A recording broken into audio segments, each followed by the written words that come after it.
Hello students, this is Gurvinder Singh from Xavier's International School Chica. Today I am going to explain you revaluation of assets and liabilities in new circumstances.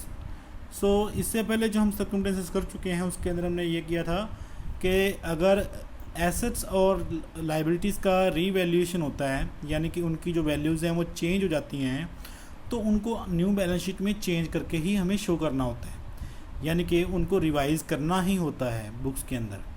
लेकिन अभी हमारे पास second case है। Second case के अंदर क्या है, when revised values are not to be recorded in the books. इसका मतलब कि अगर एसेट्स जो हैं वो हमारे बढ़ जाएं या लाइबिलिटीज़ कम हो जाएं या लाइबिलिटीज़ बढ़ जाएं या एसेट्स कम हो जाएं तो ऐसे केसेस में हमारी नई बैलेंस शीट जो बनेगी उसमें उसको चेंज नहीं करना, वो बुक्स में रिकॉर्ड नहीं की जाएंगी जो भी वैल्यूज़ चेंज हुई हैं। लेकिन अगर उनकी वैल्यू पार्टनर्स को पता है कि उनकी वैल्यू बढ़ गई या कम हो गई, चेंज हो रही है, तो क्या अगर उनकी प्रॉफिट शेयरिंग रेशो चेंज हो रही है तो क्या उसको उनकी एडजस्टमेंट नहीं करनी चाहिए? बिल्कुल। तो इस कंसेप्ट के अंदर हम देखेंगे कि जब एसेट्स या लाइबिलिटीज़ की वैल्यू चेंज हो रही है, रीवैल्यूएशन ऑफ एसेट्स और लाइबिलिटीज़ हो रहा है, लेकिन पार्टनर्स नहीं चाहते कि उनकी बुक्स के अंदर उसको चेंज वैल्यू को रिकॉर्ड किया जाए, तो फिर वो एडजस्टमेंट एंट्री उस चेंज वैल्यूज़ की कैसे करेंगे, कैसे जो पार्टनर सेक्रीफाइस कर रहे हैं उनको उनका हिस्सा मिलेगा। ठीक है। सो एक क्वेश्चन है, उसको क्वेश्चन को ले लेते हैं। ब्रिजेश, चारू एंड दिलीप, तीन पार्टनर्स दे रखे हैं यहाँ पे, 3, 2, 1 उनकी प्रॉफिट शेयरिंग रेशो है और 31 मार्च 2016 की उनकी बैलेंस शीट यहाँ पे हमारे सामने दे रखी है जिसमें क्रेडिटर्स हैं, रिज़र्व है, प्रॉफिट एंड लॉस है, कैपिटल्स के बैलेंसेस दे रखे हैं। यहाँ पे एक बात ध्यान में दीजिए, ऊपर जो बैलेंसेस हैं वो नई बैलेंस शीट में सेम ही रहेंगे इस क्वेश्चन में, लेकिन सिर्फ जो कैपिटल अकाउंट्स है जो इसका टोटल है 6,50,000 ये सेम ही रहेगा। अगर आप यहाँ पे देखोगे, नोटिस करोगे नई बैलेंस शीट में तो ये 6,50,000 सेम ही रहेगा, लेकिन जो चेंज होगा वो इनमें चेंज आएगा कि ब्रिजेश का कुछ हिस्सा जो चारू को चला जाए या चारू का कुछ ब्रिजेश को चला जाए, दिलीप का, तो आपस में इनका लेन देन होगा और कहीं भी कोई चेंज नहीं होगा। रिवाइज्ड वैल्यू जो एसेट्स की है, लाइबिलिटीज़ की हैं, उनमें कोई चेंज नई बैलेंस शीट में नहीं आएगा। ठीक है।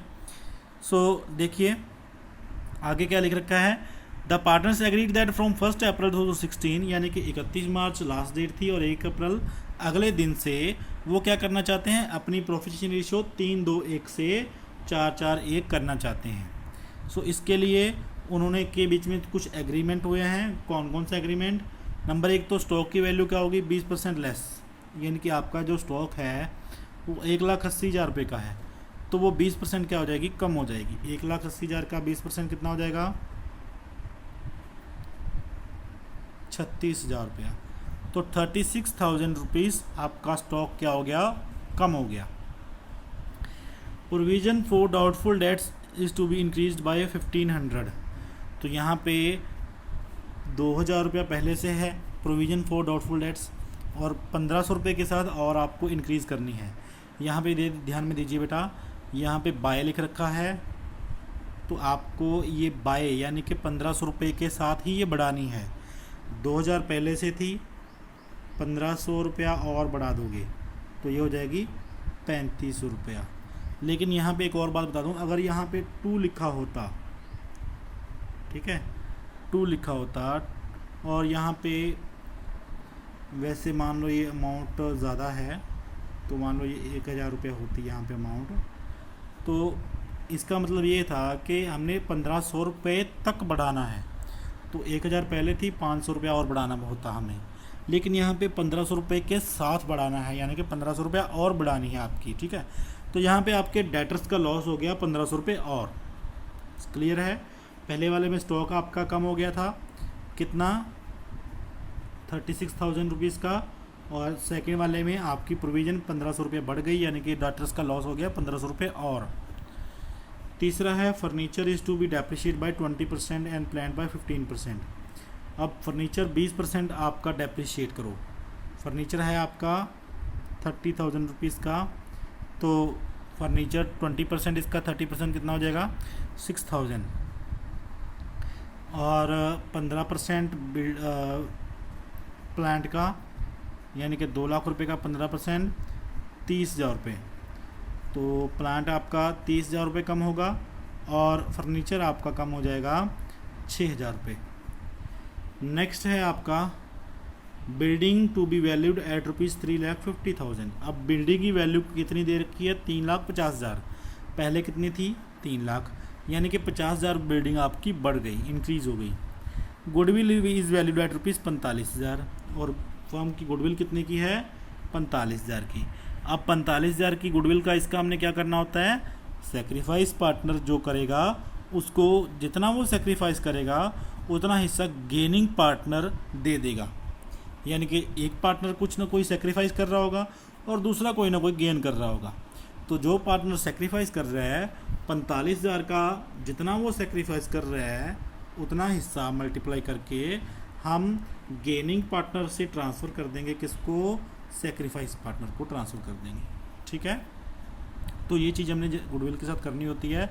लेकिन अब हम जो करेंगे वो इन एसेट्स का भी वही सेम जो है रूल अप्लाई होगा यहाँ पे, क्योंकि एसेट्स और लाइबिलिटीज़ की वैल्यू नई बुक्स में चेंज तो करनी नहीं है।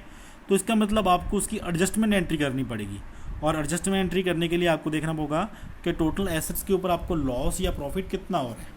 ठीक है, और उस लॉस या प्रॉफिट के ऊपर ही आपको, जैसे आप गुडविल की एडजस्टमेंट एंट्री करते हो वैसे ही आपने इसकी एंट्री करनी। तो क्वेश्चन में क्या करने के लिए बोला गया है? Partners do not want to alter the value of assets and liabilities. तो वो एसेट्स और वैल्यूज़ लाइबिलिटीज़ की वैल्यू जो है, जो भी वो चेंज हो रही है उसको वो बदलना नहीं चाहते, उसको बुक्स में एज इट इज़ रखना चाहते हैं। तो भाई उनकी मर्जी है, वो रखना चाहते हैं। ठीक है, सभी पार्टनर्स जो हैं वैल्यूज़ को चेंज नहीं करना चाहते। तो इसका मतलब ये हो गया कि जितना भी वो चेंजेस आया है एसेट्स या लाइबिलिटीज़ के अंदर, सिर्फ उसकी एडजस्टमेंट एंट्री हमने करनी है। तो वो किस तरीके से करनी है? Let's start. तो नंबर 1 पे हमने देखना है कि जो भी रीवैल्यूएशन हो रहा है एसेट्स और लाइबिलिटीज़ के बीच में, ना तो हम उसकी जनरल एंट्री पास कर पाएंगे और ना ही उसका रीवैल्यूएशन अकाउंट बनेगा।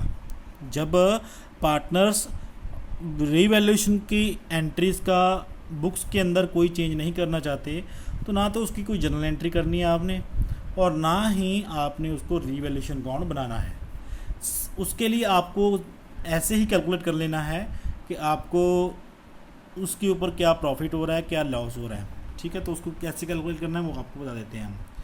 नंबर 1 पे आपको पता है कि आपकी स्टॉक की वैल्यू क्या हो गई थी? डिक्रीज़। कितनी हो गई थी? 36,000 रुपया कम हो गई थी, तो उसको ले लिया। लॉस ड्यू टू प्रोविज़न, तो आपकी प्रोविज़न अभी बढ़ गई थी कितनी? 1,500 रुपया, यानी कि ये भी एक लॉस था, है ना। आगे था loss due to increase in the value of decrease in the value of furniture. आपकी वैल्यू का डेप्रिसिएशन हो गया था 6,000 रुपये का। प्लांट का भी डेप्रिसिएशन हो गया था 30,000 रुपये का। ठीक है, और आपके पास एक अनरिकॉर्डेड लाइबिलिटी थी जो थी आउटस्टैंडिंग सैलरी। अब ये आउटस्टैंडिंग सैलरी आपको कहाँ मिलेगी? ये देखिए यहाँ पे लाइबिलिटीज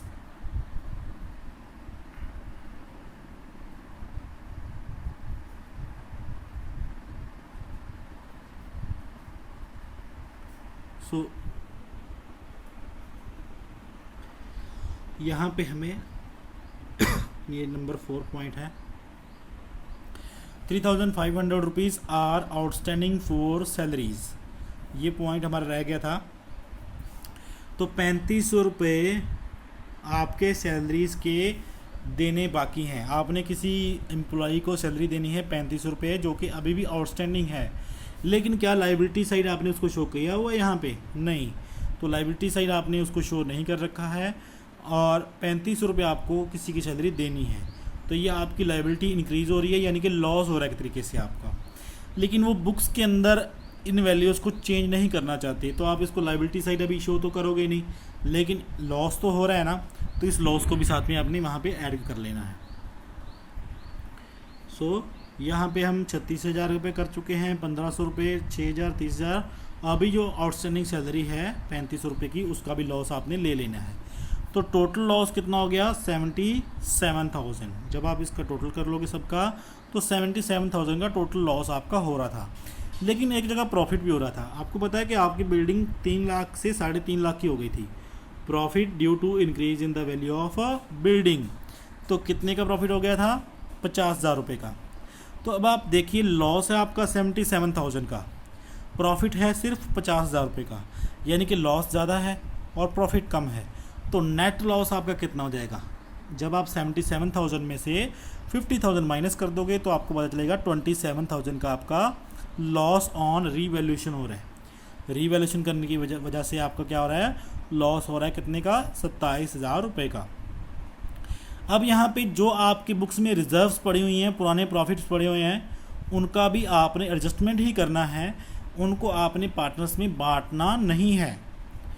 आपको पता है कि रिजर्व्स या पुराने प्रॉफिट जो होते थे उनको आप पार्टनर्स में बांट देते थे, लेकिन यहाँ पे वो वैल्यूज़ के अंदर कोई चेंज करना ही नहीं चाहते हैं, तो हम उसको नहीं बांट सकते। उनको नई बैलेंस शीट में भी ऐसे ही शो करना पड़ेगा। तो इसलिए हम इसकी एडजस्टमेंट एंट्री कर देंगे। तो भाई पुराना लॉस था 27,000 रुपये का, ऊपर देखो।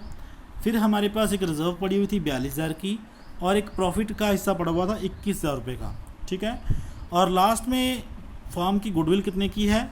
45,000 रुपये की। जब भी आपको गुडविल दे रखी हो और आपको इस तरीके से ही एडजस्टमेंट करने के लिए बोला जाए तो आपने प्रॉफिट का एज अ प्रॉफिट आपने उसको में ऐड कर देना है, ठीक है।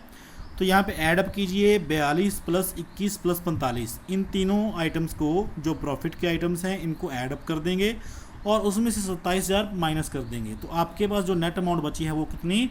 81,000। यानी कि गुडविल मिला के फर्म्स के जो प्रॉफिट्स हैं वो कितने के हैं? 81,000 रुपये के हैं। लेकिन ये पार्टनर्स में बांटे नहीं जा सकते हैं, इसकी एडजस्टमेंट एंट्री करनी है। एडजस्टमेंट एंट्री कैसे करनी है? जो सेक्रीफाइस करेगा पार्टनर, जितना वो सेक्रीफाइस करेगा उतना ही वो गेनिंग पार्टनर के द्वारा हिस्सा ले लेगा। लेकिन उसके लिए हमें ये जानना होगा कि कौन सा पार्टनर सेक्रीफाइस कर रहा है और कितना सेक्रीफाइस कर रहा है, और कौन सा पार्टनर गेन कर रहा है और वो कितना गेन कर रहा है। सो नेक्स्ट देखिए, हाँ जी। सो इसके लिए हमने ओल्ड रेशो ले ली है 3:1, न्यू रेशो ले ली है 4:1। अब हम क्या करेंगे? New ratio minus old ratio का फॉर्मूला हमेशा लगा देंगे। न्यू रेशो में से ओल्ड रेशो माइनस कर देंगे तो आपके पास सेक्रीफाइस या गेन आ जाएगा, ठीक है। तो यहाँ पे ब्रिजेश, चारू और दिलीप, इन तीनों का हमने सेक्रीफाइस और गेन फाइंड कर लिया। तो इनमें से मैं एक का, किसी पार्टनर का, जैसे ब्रिजेश का, आपको कैलकुलेट करके बताता हूँ कि इन्होंने कैसे कैलकुलेट कर रखा है। तो यहाँ पे जो ओल्ड रेशो है उन्होंने पहले ले रखी है, ओल्ड रेशो में से न्यू रेशो माइनस कर रखी है। तो इनका जो रिज़ल्ट आया है वो 1/18 पॉजिटिव में आया है। लेकिन मैं आपको जो तरीका बता रहा हूँ उसके अंदर आप क्या करो, हमेशा जब भी आपने सेक्रीफाइस और गेन निकालना हो तो new ratio minus old ratio, ये new ratio minus old ratio ही आपने लेनी है। अगर उसका रिज़ल्ट नेगेटिव आएगा तो वो सेक्रीफाइस होगा, अगर उसका रिज़ल्ट पॉजिटिव आएगा तो वो गेन होगा, ठीक है। अगर आप ये फॉर्मूला लगाते हो हमेशा ही। लेकिन यहाँ पे इन्होंने चेंज कर दिया होगा, देखिए यहाँ पे न्यू रेशो पहले ले रखी है, ओल्ड रेशो बाद में ले रखी है, ठीक है। सो इसका ब्रिजेश का कैलकुलेट करके आपको बताते हैं। New ratio minus old ratio का फॉर्मूला मैंने आपको बताया था। तो ब्रिजेश की न्यू रेशो कितनी है? 4/9, ठीक है। और ओल्ड रेशो कितनी है? 3/6, ठीक है। अब इसका आपको पता है एलसीएम हमने फाइंड करना होता है। सो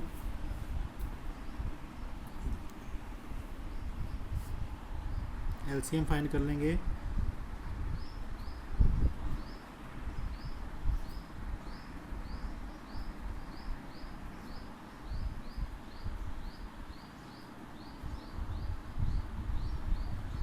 तो हमारे पास आ जाएगा 3 × 3 9, 9 × 2 18। तो 18 एलसीएम हमने यहाँ पे ले लेना है। So 4/9 new ratio minus old ratio 3/6 is equal to LCM ने ले लिया 18, ठीक है। सो 18 अब हम माइनस कर देंगे।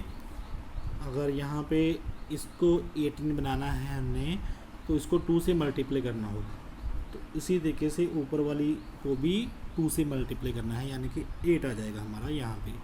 ठीक है, यहाँ से यहाँ 8 आ गया। और यहाँ से अगर हमें 6 को 18 बनाना है तो इसको कितने से मल्टीप्लाई करना पड़ेगा? 3 से। ठीक है, और अगर नीचे 3 से मल्टीप्लाई करना है तो ऊपर भी आपको 3 से मल्टीप्लाई कर देना है इसको। तो ये बन जाएगा -9। ठीक है, तो ये आपकी इक्वेशन बन गई। इसको अभी आपने सॉल्व कर लेना है। 8 में से 9 अगर माइनस करेंगे तो यानी कि 8 पॉजिटिव में से 9 माइनस कर देंगे तो आपके पास जो रिज़ल्ट आएगा वो -1 में आएगा। ठीक है, -1 डिवाइड बाय 18। तो यानी कि जो पहला आपका पार्टनर है अगर वो माइनस में आ रहा है तो वो क्या होगा? वो कर रहा है सेक्रीफाइस कर रहा है। ठीक है, तो 1/18 के साथ जो आपका ब्रिजेश है वो सेक्रीफाइस कर रहा है। ऐसे चारों 2/18 के साथ गेन कर रहा है और दिलीप भी 1 डिवाइड बाई 18 के साथ सेक्रीफाइस कर रहा है। तो ब्रिजेश और दिलीप ये दोनों सेक्रीफाइस कर रहे हैं, जबकि चारू जो है वो गेन कर रहा है। तो जितना देखिए चारू गेन कर रहा है, आधा आधा हिस्सा वो ब्रिजेश और दिलीप दोनों गेन कर रहे हैं। 1 + 1 = 2। ठीक है, तो अभी हमारे पास कितने रुपए थे?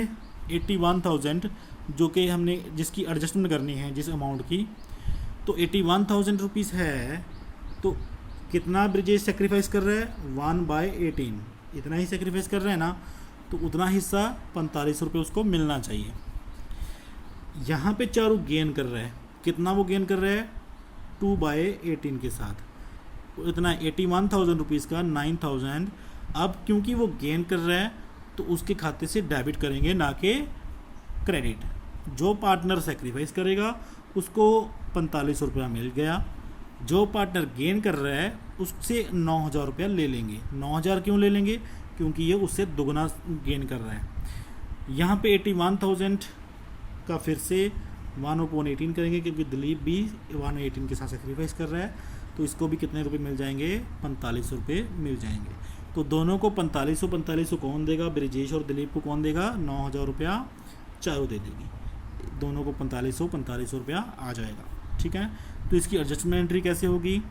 देखिए यहाँ पे हमने जिसके अकाउंट में पैसे डालने हैं उनको क्रेडिट कर देंगे, जिनके अकाउंट से पैसे निकालने हैं उनको डेबिट कर देंगे। या फिर इजी लैंग्वेज में आपको बता देता हूँ, जो पार्टनर सेक्रीफाइस कर रहे हैं उनको क्रेडिट करोगे आप, जो पार्टनर गेन कर रहा है उसको डेबिट करोगे। ठीक है, तो यहाँ पे चारू डेबिट हो जाएगा, 2 ब्रिजेश, 2 दिलीप। तो यहाँ पे देखिए जर्नल एंट्री आपकी आ गई। चारू से 9,000 रुपये निकाल लिए, ब्रिजेश और दिलीप के अकाउंट में 4500 क्रेडिट कर दिए, डाल दिए। तो अभी आपको अगर याद होगा यहाँ पे, तो कोई भी चेंज बैलेंस शीट में, नई बैलेंस शीट में कोई भी चेंज नहीं आएगा। देखिए रिजर्व भी आपने नहीं बांटा, प्रॉफिट भी आपने नहीं बांटा, ना ही एक लाइबिलिटी इंक्रीज़ हो रही थी वो लाइबिलिटी लिया आपने, और क्रेडिटर्स भी उतने के ही हैं, जितने भी ये एसेट्स थे वही सेम है, लेकिन आपने उनकी एडजस्टमेंट कर दी। यहाँ पे 81,000 टोटल बना था, उसकी आपने यहाँ पे सिर्फ एडजस्टमेंट कर दी है, लेकिन यहाँ पे चेंजेस आ गए हैं। ये टोटल तो वही है 6,50,000, ये इसमें चेंज आ गया।